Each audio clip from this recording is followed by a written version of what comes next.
Hello student, welcome to my YouTube channel Adhyayan Guru. तो आज का हमारा सबसे इम्पोर्टेंट टॉपिक है, आपको ऐसी चीज़ें बताएंगे जो आपने ना कभी देखी है ना ही कभी सुनी है।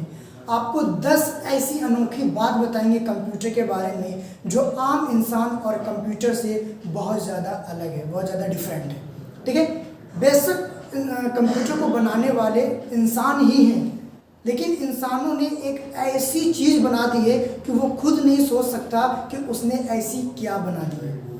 ठीक है, लेकिन इंसान और कंप्यूटर, इनके बीच में बहुत ज़्यादा अंतर है। आज हम उसी के बारे में डिस्कस करेंगे कि आखिर कंप्यूटर इतना फास्ट क्यों है और इंसान इतना स्लो क्यों है। ठीक है, तो ऐसे आज 10 टॉपिक हैं, यानी कि 10 ऐसे यहाँ पे नोट्स हैं जहाँ पे आज हम लोग इसको क्लियर करेंगे कि इंसान और कंप्यूटर के अंदर क्या डिफरेंट है।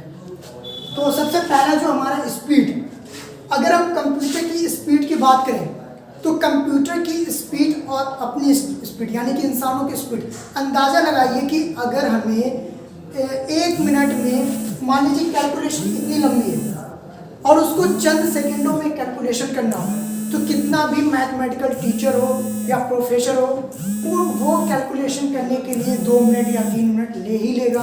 ठीक है, लेकिन कंप्यूटर की स्पीड की अगर हम बात करें तो यहाँ से लेकर अगर यहाँ तक अगर हमें गणना करनी है तो आप केवल इनपुट दे दीजिए और आंसर निकालने के लिए आप केवल इंटर प्रेस कीजिए, ऑटोमेटिक उसका आंसर निकल जाएगा। तो ये चंद सेकेंडों में जो स्पीड की जो वर्क है वो कंप्यूटर के अंदर है, ना कि इंसानों के अंदर।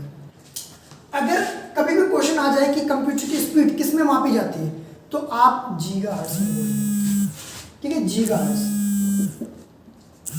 ऐसा लिखा हुआ जरूर मिलेगा, GHZ, तो आप इसका फुल फॉर्म भी नोट कर लीजिए, गीगाहर्ट्ज। तो ये कंप्यूटर की जो स्पीड होती है, या तो आप सेकेंड में बोल सकते हैं, माइक्रो सेकेंड में बोल सकते हैं, नैनो सेकेंड में, या फिर उससे भी ज़्यादा। देखिए सबसे ज़्यादा जो स्पीड चलती है अभी कंप्यूटर की वो नैनो सेकेंड के ऊपर चल रही है।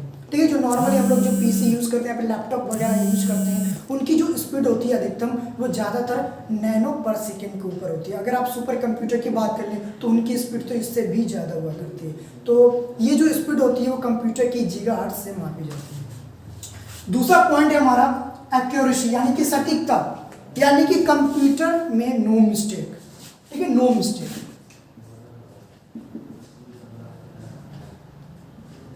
नो मिस्टेक, नो मिस्टेक का मतलब कंप्यूटर कभी भी मिस्टेक नहीं करता है। ठीक है, मान लीजिए हमें इतनी लंबी कैलकुलेशन करनी है, ठीक है, और 1 मिनट या फिर 10 सेकेंड में इसका आंसर निकालना है। ठीक है, तो आप क्या करोगे, पहले 2 ऐड करोगे, फिर 2 ऐड करोगे, फिर 2 ऐड करोगे। ठीक है, तो ऐसे ऐसे करोगे, लगभग आप टाइम ले लोगे। और क्या मान लीजिए कि एक मिस कर दिया, हमने इतना छोड़ा इतना छोड़ दिया, और इसका आंसर जो भी एग्जाम्पल लिख लो, इसका आंसर आपने निकाल दिया, लेकिन आपने क्या किया, मिस्टेक कर दिया। क्यों? क्योंकि आपने एक वैल्यू को छोड़ दिया और आपसे मिस्टेक हो सकती है। लेकिन कंप्यूटर से कभी भी मिस्टेक नहीं होती है। अगर इतनी लंबी हो या फिर इससे भी लंबी कैलकुलेशन हो और उसका आंसर निकालना हो तो कंप्यूटर कभी भी मिस्टेक नहीं करेगा, बिना गलती किए हुए और बड़ी स्पीड से उसका आंसर निकाल के आपको दिखा देगा। कंप्यूटर कभी भी मिस्टेक नहीं करता है। अगर कंप्यूटर में अगर आपको आंसर मिस्टेक मिल रहा है, कह रहे इसका आंसर तो किताबों में ये लिखा हुआ है और हमारे डिस्प्ले पे तो इसका आंसर कुछ और दिखाई दे रहा है, तो इसका मतलब ये हुआ कि आपने कहीं ना कहीं वैल्यू गलत दी होगी, तभी आपका कंप्यूटर ने आंसर गलत दिया होगा। क्योंकि कंप्यूटर कभी भी मिस्टेक नहीं करता है। अगर मिस्टेक हुई है तो आप अपने अंदर कमी देखिए कि कहीं ना कहीं आपने इसको गलत इनपुट दिया हुआ है, जिसकी वजह से इन्होंने गलत आउटपुट दिया है। तीसरा पॉइंट है ऑटोमेशन, यानी कि स्वचालित। ऑटोमेशन का मतलब ये होता है कि कंप्यूटर जो होता है वो ऑटोमेटिक काम करने वालों में से है। मतलब कि एक प्रिंटर है और हमारे लैपटॉप में 100 पेज है। अब जैसे मान लो कि अगर हमें कोई काम दिया जाए तो हम क्या करते हैं, पहले एक काम को निपटाएंगे, फिर दूसरे काम को निपटाएंगे। नहीं, हम बोलते हैं कि पहले मुझे एक काम करने दो तब मैं दूसरा काम करूँगा।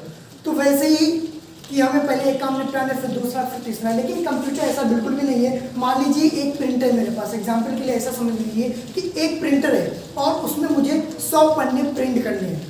तो 100 पन्ने प्रिंट करना है तो हमने क्या किया, प्रिंटर की जो शॉर्टकट की होती है वो Ctrl+P होती है।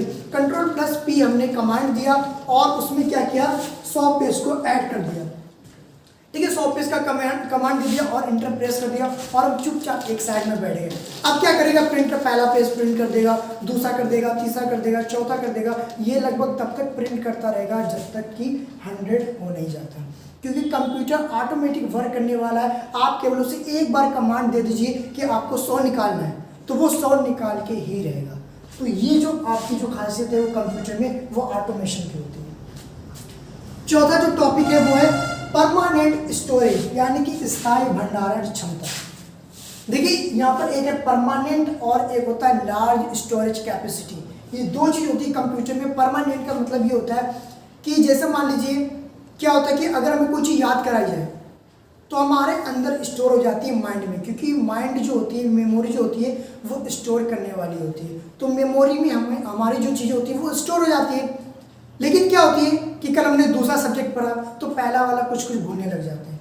तो हमारा जो मेमोरी होता है वो परमानेंट नहीं होता, टेम्पररी होता है, अभी है और थोड़ी देर बाद माइंड से गायब हो जाए। लेकिन कंप्यूटर में ऐसा बिल्कुल भी नहीं होता है। यहाँ पे लिखा हुआ परमानेंट स्टोरेज कि अगर कंप्यूटर में एक चीज़ अगर एक बार डाल दिए, चाहे आप उसे 50 साल बाद उस कंप्यूटर को ओपन कीजिए, आपको वो चीज़ मिलेगी जो आप उसके अंदर डाल के चले गए थे। तो ये परमानेंट स्टोरेज होता है। जब तक कि आप इसमें खुद से इसको डिलीट नहीं करेंगे तब तक ये ऑटोमेटिक डिलीट नहीं होगा। तो ये परमानेंट स्टोरेज है। और लार्ज कैपेसिटी का मतलब ये होता है कि इसके अंदर जितना चाहे उतना स्टोरेज कर लो। अगर 500 की अगर एक चीज़ डिवाइस है आपके हार्ड डिस्क, तो लगभग 500 इसके अंदर स्टोर कर सकते हैं। ठीक है, अगर हमें एक दिन में 10 सब्जेक्ट पढ़ाया जाए तो आप क्या करोगे, उतना स्टोर नहीं कर पाओगे अपने माइंड में। कुछ चीज़ें याद रहेंगी, कुछ निकल जाएंगे। लेकिन कंप्यूटर में ऐसा बिल्कुल भी नहीं है। आप जितना चाहो उसके अंदर डालते जाओ, इसके ऊपर कोई भी प्रभाव नहीं पड़ता। नेक्स्ट है आपका क्विक डिसीजन, यानी कि जल्द निर्णय लेने की क्षमता। अब जैसे मान लीजिए हमें कोई एक काम दे दिया गया कि जाओ आपको ये काम करना है या फिर ये काम करना है, तो आप माइंड में सोचोगे यार मुझे ये वाला सरल लग रहा है कि ये सरल लग रहा है, तो आप अपना निर्णय खुद नहीं ले पाते हो कि आपको करना क्या है, तो आप कंफ्यूज हो जाते हैं। लेकिन कंप्यूटर में ऐसा बिल्कुल भी नहीं होता है। क्विक डिसीजन का मतलब होता है जल्दी से निर्णय लेना, कि अगर हमने कोई कमांड दिया, ये दिया, बस आप उसको कमांड दीजिए कि ऐड करना है, सब्ट्रैक्ट करना है या डिवाइड करना, आपको करना क्या है, तो आपने दे दिया ऐड, तो वो कोई भी निर्णय नहीं लेगा, सीधे आपको आंसर निकाल के दे देगा। ठीक है, तो ये जो होता है जल्द निर्णय लेने की क्षमता, ये केवल कंप्यूटर के अंदर होती है, इंसानों के अंदर बिल्कुल भी नहीं होती है।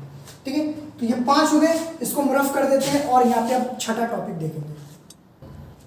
तो छठा जो हमारा है पॉइंट वो है वर्सेटैलिटी, यानी कि विविधता।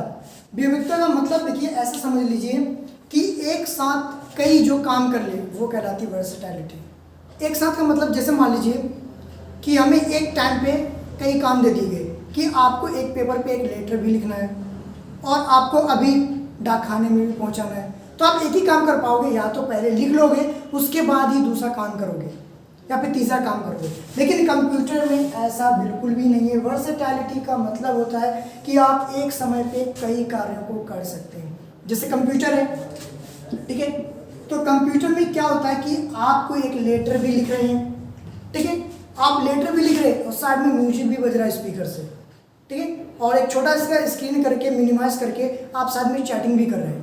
तो आप एक समय पे कई काम कर सकते हो, आप चैटिंग भी कर रहे हो और धीरे से जब तक लेटर भी बना रहे हो और म्यूजिक तो बज ही रहा है। तो एक समय पे जो कई काम कर लेता है वो केवल कंप्यूटर ही कर सकता है, इंसान ऐसा बिल्कुल भी नहीं कर सकता है।